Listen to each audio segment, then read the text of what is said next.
BFM Business présente Edwige Chevrillon, la grande interview. Bonsoir à tous, bienvenue dans la grande interview. Mon invité ce soir, c'est Nicolas Chaban, fondateur de C'est qui le patron? Bonsoir Nicolas. Bonsoir, bonsoir. Merci d'être avec nous. On va rappeler C'est qui le patron, c'est un collectif de consommateurs qui a un peu envie de jouer les troubles fêtes, on va dire, surtout en ce moment. Enfin, ça fait déjà quelques temps.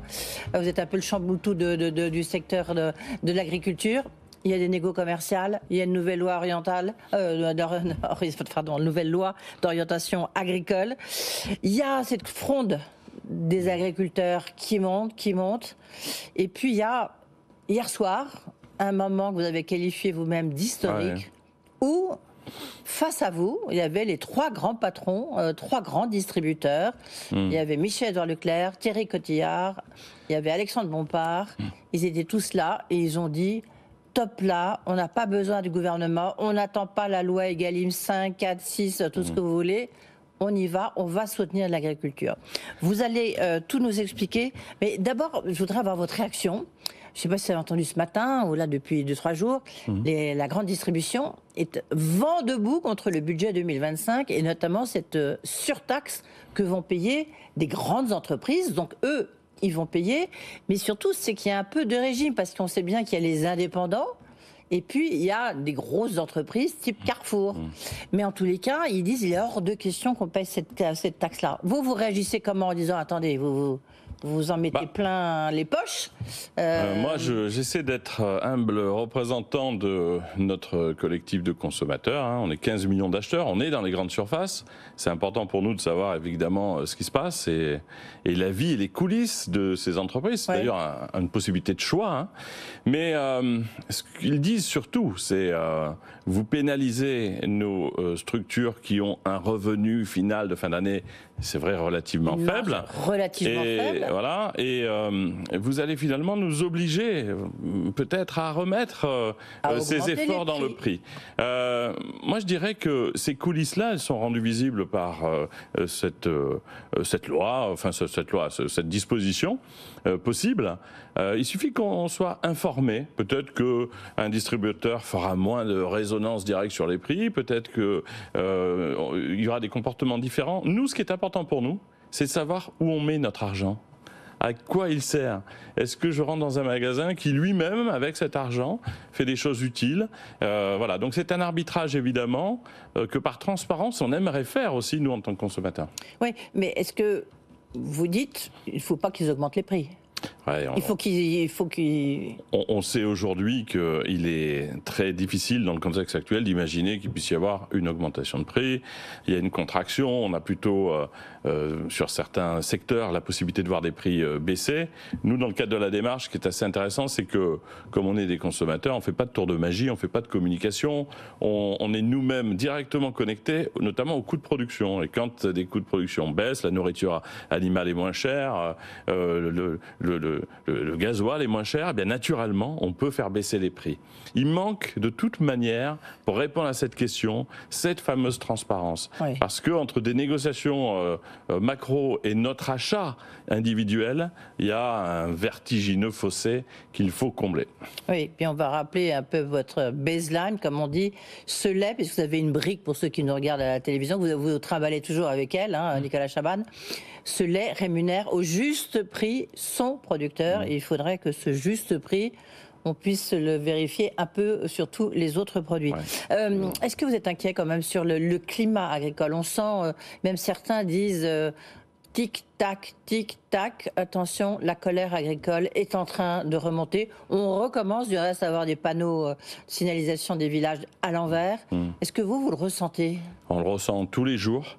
La colère agricole, elle a pas une date de début et de fin, elle est déjà là. C'est-à-dire que là, il y avait effectivement un peu de travail dans les fermes, donc il faut réaliser ce travail. Mais on sait que dès que ça va être fini, et c'est en train de se finir, il va falloir pour eux avoir des réponses. C'est absolument inacceptable, je vous le dis en tant que consommateur au contact des producteurs.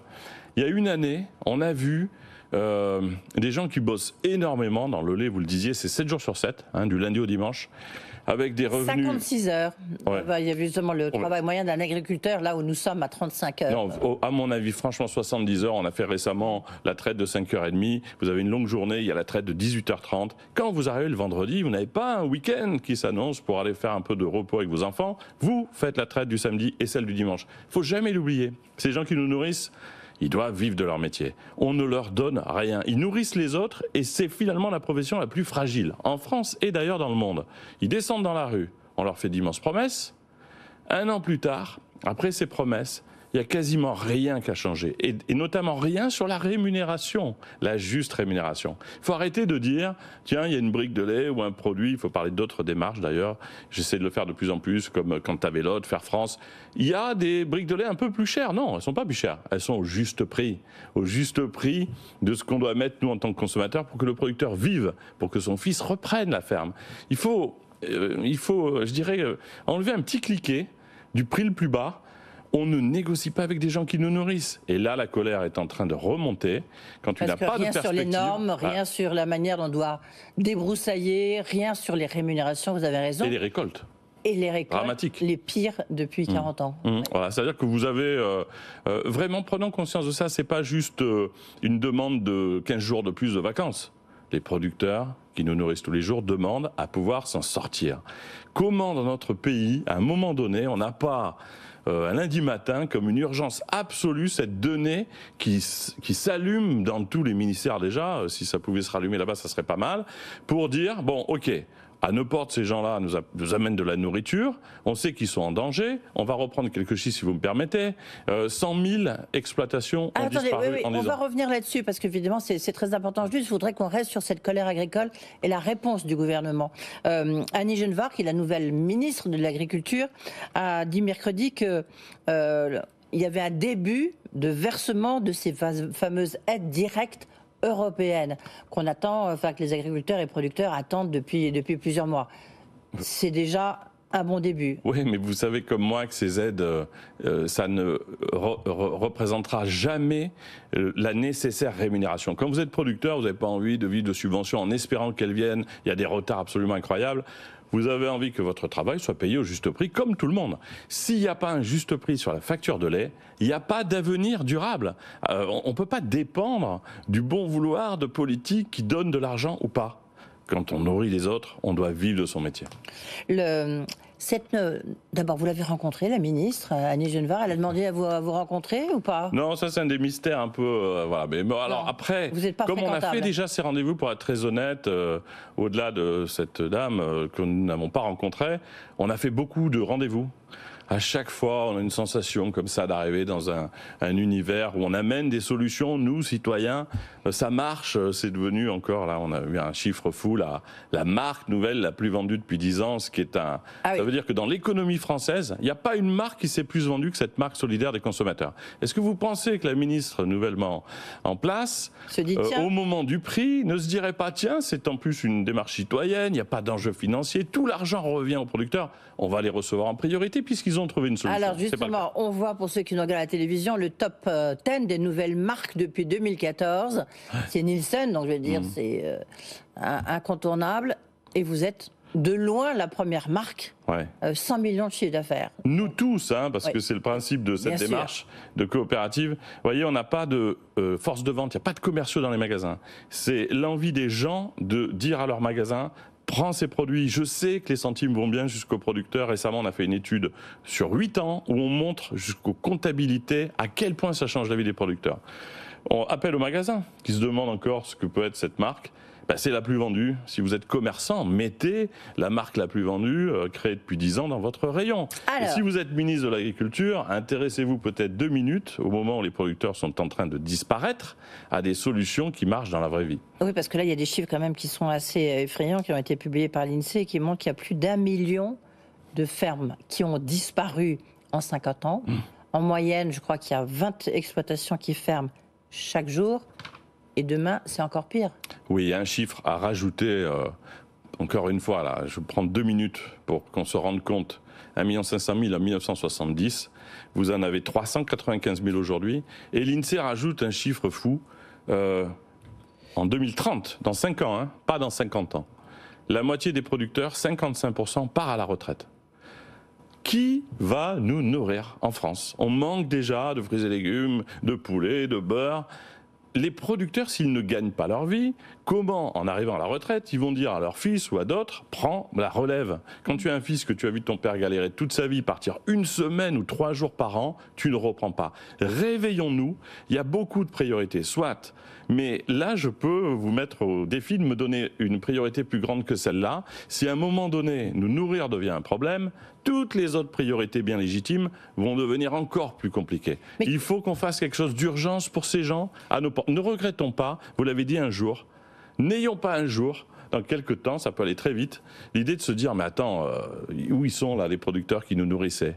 Ne parions pas sur le bateau qui vient du bout du monde, qui va serpenter entre tous les conflits géopolitiques. C'est une folie que de ne pas réagir au niveau national. Je croyais que la souveraineté alimentaire avait été érigée comme priorité par le président de la République.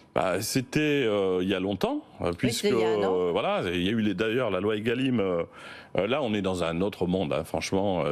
Et nous, c'est très étonnant, même au bureau. Ça veut dire quoi, on est dans un autre monde? On est dans un monde qui est plus le monde réel, c'est-à-dire que le monde politique, qui détient d'ailleurs cette responsabilité collective du fait qu'on confie notre sort au monde politique, dit on va créer une loi, la loi Egalim. On va s'inspirer, c'est un cas extraordinaire, on va s'inspirer pour une loi de la démarche qui s'appelle C'est qui le patron, créée par des consommateurs, parce qu'elle marche. La loi se met en place, Egalim 1, on leur dit, vous avez peut-être oublié juste une chose, il n'y a pas les consommateurs dans votre système. Egalim 2, pareil, Egalim 3, pareil. Et au bureau, et c'est pas une plainte, c'est pour vous dire qu'il y a beaucoup d'associations, d'initiatives de la vie civile, la société civile qui marche très bien, et qu'on ne regarde jamais. Quelqu'un au bureau, Raphaël, je lui ai demandé, Egalim 4, il y a eu des consultations. On nous a appelés ou pas, nous les consommateurs, qui sauvons tous les jours des producteurs avec une marque devenue la plus vendue depuis 10 ans? Non. Il a envoyé un mail et on lui a répondu non, c'est bon, c'est bouclé, on n'a plus besoin de gens. Mais en revanche, m'envoyez un petit mail si vous voulez. Vous vous rendez compte? Ça, c'est ce qui vient de se passer. Dans les ministères, à un moment donné, il y a bien d'autres cas comme ça, en matière d'éducation, de sport. Il faut arrêter d'avoir cette famille. Je vais vous donner, à mon avis, une piste claire. Je ne vais pas me faire que des copains, mais les fameux conseillers, les fameux experts dans les ministères, on les voit depuis longtemps, et ils ont une drôle de façon de réfléchir. Quand vous êtes expert et que vous devez trouver une solution pour tout le monde, vous ne trouvez pas une solution qui passerait par le bon sens de tout le monde. Sinon, vous n'êtes plus dans un rôle... Évidemment, et inconsciemment, vous vous dites, je perds mon job si c'est aussi simple que ça.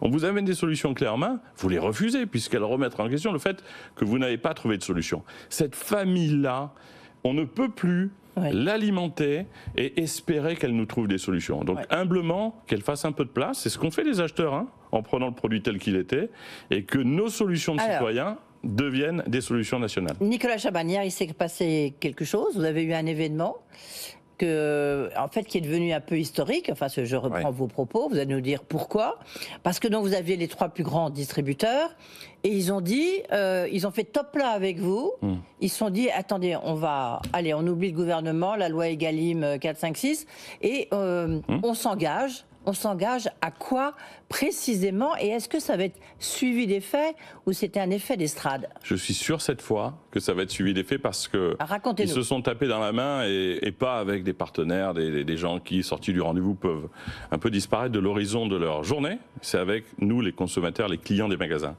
L'histoire, elle est déjà très forte pour nous. On est rassemblés pour les 8 ans de C'est qui le patron. On a la surprise de voir venir les distributeurs. On les invite à chaque fois, mais pas quelques représentants qu'on ne connaît pas. Michel-Édouard Leclerc dit je viens. Thierry Cotillard d'Intermarché dit je viens. Alexandre de Palmas, pour rectifier, qui est le patron France, dit je viens. Et puis on a dans nos sociétaires, parmi toutes les aides, quelqu'un qui s'appelle Karine Le Marchand, qui nous aide en coulisses depuis des années, et vraiment, et je suis témoin de ça au quotidien, et même les week-ends, enfin, il y a une aide très précieuse. Et au moment où les distributeurs viennent sur scène, la première chose qu'ils disent pour la première fois, on n'avait rien prévu, c'est les amis, on ne peut pas se tirer la bourre et faire une compétition sur les produits les plus chers, les produits les plus solidaires et les plus vendus. On n'a pas à être les premiers vendeurs, il faut tous qu'on soit vendeurs des produits qui sauvent les producteurs. Oui. Et c'est là où effectivement Karine Le Marchand est revenue sur scène, après un micro, ce qu'on n'aurait peut-être pas osé faire, on s'en souvient sur les tracteurs, et a dit voilà, écoutez, regardez la disparition, il y avait le tableau des disparitions en France, il y a bientôt plus de producteurs pour nous nourrir, nous les consommateurs. Vous, à 3, vous pouvez représenter une solution. Si vous vous parlez et que vous vous unissez, la solution va arriver beaucoup plus vite qu'une loi ou d'autres dispositions. Et alors ? Tout le monde s'est tapé dans la main et on se revoit très prochainement. Les dates sont déjà prises depuis ce matin et c'est merveilleux de voir pour la première fois des enseignes qui se rassemblent. Concrètement, ça va être quoi ? Ça va être mettre en avant dans les rayons, au-delà d'ailleurs de C'est qui le patron, tout produit qui aide un producteur. C'est plus quelque chose qui est anecdotique dans un coin du rayon, ça doit devenir une norme la plus présente possible et on va repasser par C'est qui le patron bien sûr parce que ça fonctionne, mais il va y avoir des marques distributeurs qui aident les producteurs qui vont être mis en avant. Au juste prix. Voilà. Et là, ils vont, eux, les patrons de ces enseignes, dire à leurs équipes, c'est plus un détail. C'est pas à mettre dans un coin pour faire bien dans le rayon, c'est une grande priorité. Si on fait pas ça, demain, on n'aura plus de produits dans nos rayons venus de producteurs français. Et ça, c'est un problème pour tout le monde. Donc, vous pensez que ça bouge ? J'en suis certain. On n'a jamais, c'est dur de vous décrire ça, hier dans cette salle, il y avait déjà beaucoup d'émotions et tout le monde s'est dit, ok, il y a un cliquet qui est passé. Parce que quand vous vous engagez en face... Une prise de conscience, ils sont venus déjà, je pense, avec cette maturité de décision. Des produits à leur porte, c'est aussi des produits dans leur rayon, ils le savent.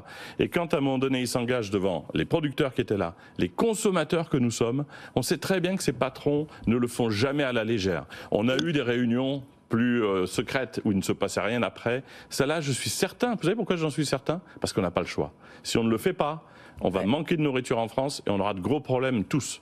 Juste une solution, vous êtes en train de la trouver pour essayer de pallier aux défauts de Lactalis. Lactalis donc a décidé, alors peut-être pour des contraintes économiques. C'est gros Lactalis. Oui, c'est très gros. C'est le numéro 1 du lait européen. Et donc, il y a beaucoup de producteurs qui se retrouvent le bec dans l'eau. Ouais, et je vais rajouter à cette liste, il y a toutes ces familles rayées comme ça en une minute par un peu sur l'autel de la rentabilité. Je récupère plus votre lait. Qu'est-ce qu'ils deviennent alors qu'ils ont bossé des années pour essayer de l'amener ce lait sur nos tables. On va faire le maximum avec la laiterie de Saint-Denis de l'Hôtel. Il a déjà tendu une main. Il y a 100 familles qui vont pouvoir retrouver un horizon, un destin. Mais vous vous rendez compte que ce matin, les producteurs de Orlais, c'est le groupe Savencia, c'est le groupe de comment s'appelle, le Caprice des Dieux. Bon, eh bien eux aussi là, ils sont en train de rester sur le carreau. Il faut se réveiller. Ces grandes marques qui ne vivent qu'avec notre argent ne peuvent pas ne pas considérer que ces gens qui nous nourrissent sont plus importants que leur marketing et leur communication. Merci beaucoup, Nicolas Chaban. Nicolas Chaban, c'est qui le patron ? Donc, on va suivre, vous reviendrez nous en parler un peu de ce qui se passe. Avec plaisir. Merci beaucoup.